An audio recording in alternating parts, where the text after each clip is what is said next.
Hi mga palalang, ang gagawin ko ngayon kay maglinis ako ng station namin. Tapos magwalis ako kasi pag night shift ka talaga mga palalang, maglinis talaga tayo sa station natin para mawala yung mga bakterya gikan sa kuan ba kanang bunta gali paingon sa gabi. Linisin mo talaga yan pag night shift ka.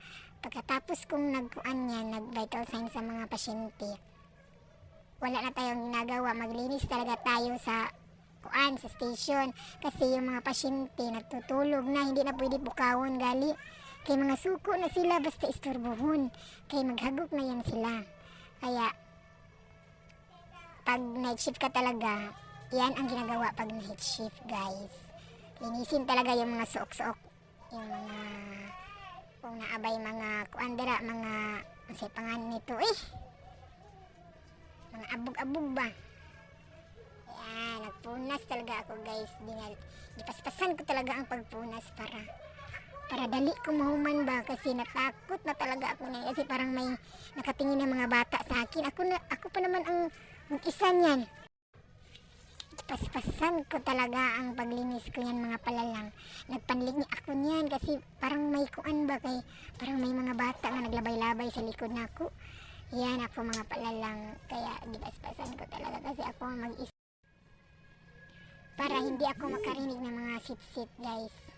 Kanta-kanta talaga ako ng Panginoon kay para matakot sila sa kanang mga kanta gali sa pang Jesus mga palalang. Tapos diyan na naman ako naglinis sa pwesto ng mga medicines nurse ba yan? Di ko alam yun Diyan talaga mag-prepare ang mga nurse sa mga tambal nila. Tapos, ginilabhan ko pala yung mga trapo guys. Kasi pagkatapos ng pagpunas, labhan talaga ang mga trapo mga palalang. Tapos, sabunan natin. Tapos, ihalay din sa CR dito sulod. Kaya maugar man siya. Pagkatapos maglaban, gilinisan, gibrasan ako ang sink guys.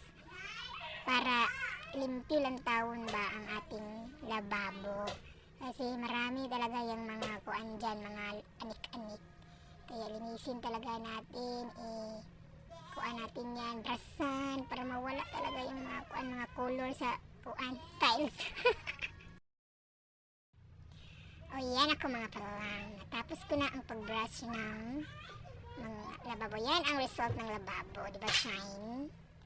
Tapos mag-map na naman ako kahit malinis na yan ang mga tiles mga palalang. Gimapan pa rin ako kay para madigiyas ang mga langaw ba. Mga ulod yan ba. Yan ako mga palalang. Natapos ko na rin ang paglinis ko sa station namin. Kaya pahinga muna tayo ka Jud. Uy, inom tayo ng tubig. Tapos pa ganyan.